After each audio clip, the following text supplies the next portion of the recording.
দেশকে অস্থিতিশীল করে তুলতে একের পর এক ষড়যন্ত্র করে যাচ্ছে ক্ষমতাচ্যুত আওয়ামী লীগ। আগস্ট ঘিরে নাশকতার শঙ্কা থাকায় জারি করা হয়েছিল বিশেষ সতর্কতা। গোয়েন্দা তথ্য ছিল মাঠে গেরিলা বাহিনী নামাচ্ছে আওয়ামী লীগ, এজন্য দেয়া হয় প্রশিক্ষণও। সেই পরিকল্পনা ভেস্তে গেলেও নতুন ছক কষছে পলাতক দলটি। ঢাকায় অন্তত ২০ লাখ মানুষ জড়ো করতে চায় আওয়ামী লীগ। যুগান্তরের সূত্র বলছে, প্রধানত তিনটি লক্ষ্য সামনে রেখে এই মুহূর্তে কাজ করছে আওয়ামী লীগের গুজব সেল হিসেবে পরিচিত সিআরআই।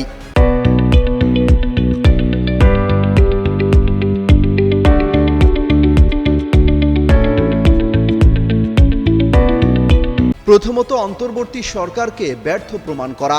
দ্বিতীয়ত, যে কোনো মূল্যে আগামী জাতীয় সংসদ নির্বাচন ভণ্ডুল করা। এবং তৃতীয়টি হচ্ছে বিএনপি, জামায়াত ও এনসিপির বিরুদ্ধে জনমত তৈরি সহ গণঅভ্যুত্থানের সব শক্তির মধ্যে বিভেদ সৃষ্টি করা।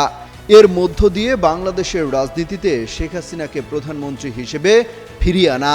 এজন্য প্রতিষ্ঠানটির পক্ষ থেকে দেশে বিদেশে বিপুল পরিমাণ অর্থ বিনিয়োগ করা হচ্ছে। অভিযোগ রয়েছে আওয়ামী লীগের গবেষণা, তথ্য কার্যক্রম পরিচালনা, নীতি নির্ধারণ, প্রচারণার কাজের কথা বলা হলেও আদতে সিআরআই এখন ভিন্ন কাজ করছে। শেখ হাসিনাকে দেশে ফেরাতে আওয়ামী কালচারাল ফ্যাসিস্ট যাদের বলা হয়, তাদের সংগঠিত করে কাজে লাগানোর প্রজেক্ট হাতে নিয়েছে। এজন্য এই তালিকার টকশোর জনপ্রিয় মুখ, সিনিয়র সাংবাদিক, ইউটিউবার, অনলাইন অ্যাক্টিভিস্ট সহ বিভিন্ন শ্রেণী পেশার বুদ্ধিজীবীদের আর্থিক সহায়তা দেওয়া হচ্ছে। সিআরআই এর দিল্লির এই কার্যালয় থেকে সব ছদ্মবেশী কালচারাল ফ্যাসিস্টদের নানা কৌশলে কাজে লাগাতে বিভিন্ন অ্যাসাইনমেন্ট দেওয়া হচ্ছে।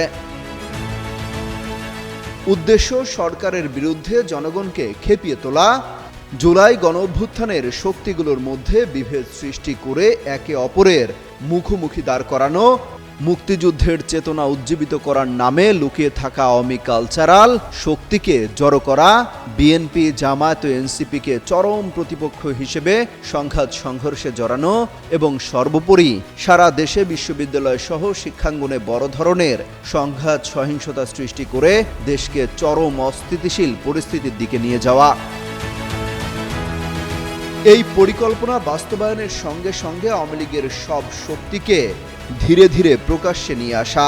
সবশেষ সুযোগ বুঝে একসঙ্গে কমপক্ষে ২০ লাখ কর্মী জড়ো করে ঢাকা অ্যাটাক অথবা যমুনা ঘেরাওয়ের কর্মসূচিও দিতে চায় আওয়ামী লীগ। অমিত হাসান রবিন, যুগান্তর নিউজ।